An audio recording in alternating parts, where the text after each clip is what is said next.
муроҷиатномаи шӯъбаи раёсати кумитаи ҳолатҳои фавқулода ва мудофиаи граждании вилояти Суғд дар шаҳри Панҷакент вобаста ба оғози фасли зимистон. фасли зимистон фасли зебои сол бошад ҳам қоидаю талаботҳои махсусро дорад.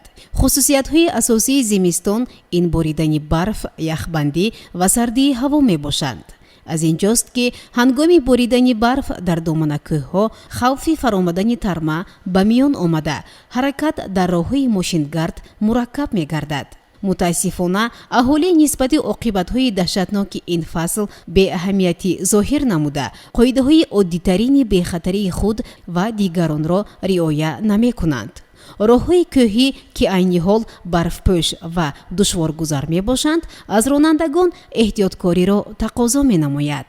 аз ин хотир зарур аст ки ҳангоми ба сафар баромадан бо роҳҳои кӯҳӣ ва душворгузар воситаи нақлиёт бо воситаҳои зарурӣ муҷаҳҳаз гардонида шуда мусофирон бо худ маводҳои хӯрока ва либоси гарм дошта бошанд, чунки дар ин гуна роҳҳо эҳтимолияти рух додани ҳолатҳои ғайричашмдошт имконпазир мебошад. бо оғоз шудани мавсими сардӣ идора кардани нақлиёт дар ағбаҳо дучанд мураккаб мегардад. аз як тараф агар роҳҳо яхбандӣ ва лағжон бошанд, аз тарафи дигар фаромадани тарма аз домана кӯҳҳо эҳтимолият дорад. вобаста ба ин бояд ҳар як нафаре ки дар чунин роҳҳо ҳаракат менамояд эҳтиёткор ва ҳушёр буда безарурат сафар нанамояд. инчунин ронандагони мусофиркашони воситаи нақлиёте ки дар хатсайрҳои деҳаҳои баландкӯҳ ҳаракат мекунанд ҳушдор дода мешавад ки ба нақлиёти худ мусофирони зиёд савор накунанд ва қоидаҳои оддии бехатариро риоя кунанд. барои бехатар ва безарар гардидани роҳҳои кӯҳии байнидеҳавӣ аз яхбандӣ ва лағжиш тавсия дода мешавад аз маводҳои зидди лағжиш истифода карда шавад. мушкили дигаре ки дар фасли зимистон пешорӯи мо меояд ин фаромадани тарма мебошад. чӣ тавре ки маълум аст, санаи 13 январи соли 2019 дар натиҷаи фаромадани тарма дар деҳаи роғичи ҷамоати деҳоти Моғиён ва санаи 17 январи соли 2019 дар деҳаи Ҳафтруди ҷамоати деҳоти Шинги шаҳри Панҷакент 3 нафар ба ҳалокат расида буданд. барои дар зимистони имсола такрор нагаштани чунин ҳолат мебояд ҳамаи мо эҳтиёткор бошем то саломатии худ ва дигаронро зери хатар нагузорем. ҳамзамон вобаста ба оғози фасли зимистон ба ҳамаи мақомотҳои дахлдор, сокинон ва меҳмонони шаҳри Панҷакент муроҷиат намуда эҳтиромона хоҳиш менамоем ки барои бемусибату фалокат гузаронидани фасли зимистон дар корхонаи муассиса, ташкилот ва хонаҳои истиқоматӣ чорабиниҳои пешгирикунандаи ҳолатҳои фавқулодаро амалӣ намоянд. аз ҷумла тибқи қоидаҳои бехатарӣ дар ҳолатҳои фавқулода ба шаҳрвандони шаҳру деҳоти Панҷакент тавсия дода мешавад дар хонаҳояшон захираи хӯрока ва дигар маводҳои сӯхтро захира намоянд. пеш аз сафар баромадан аз ҳолати роҳҳо ва ағбаҳо аз мақомоти дахлдор маълумот гиред.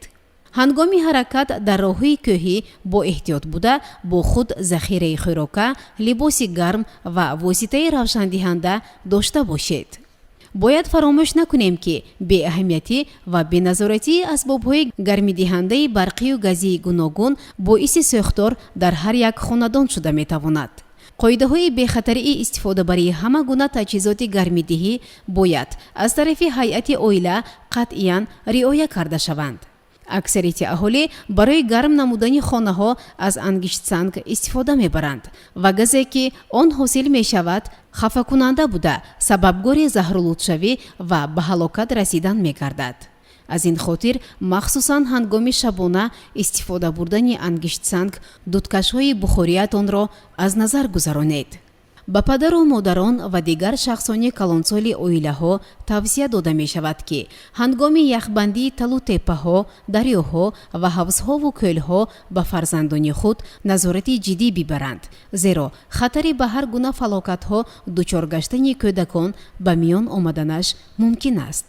дар навбати худ наҷотдиҳандагони шӯъба ва раёсат дар дараҷаи омодагии баланд қарор дошта барои расидан ба имдоди зарардидагон ва гузаронидани амалиётҳои ҷустуҷӯию наҷотдиҳӣ тайёр мебошанд.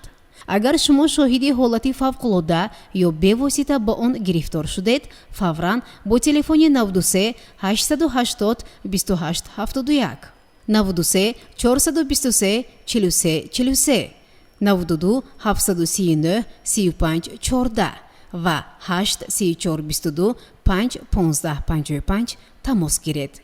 бори дигар рақамҳои телефонро такрор мекунам. 93 880 28 71 93 423 43 43 92 739 35 14 ва 8 34 22 5 15 55.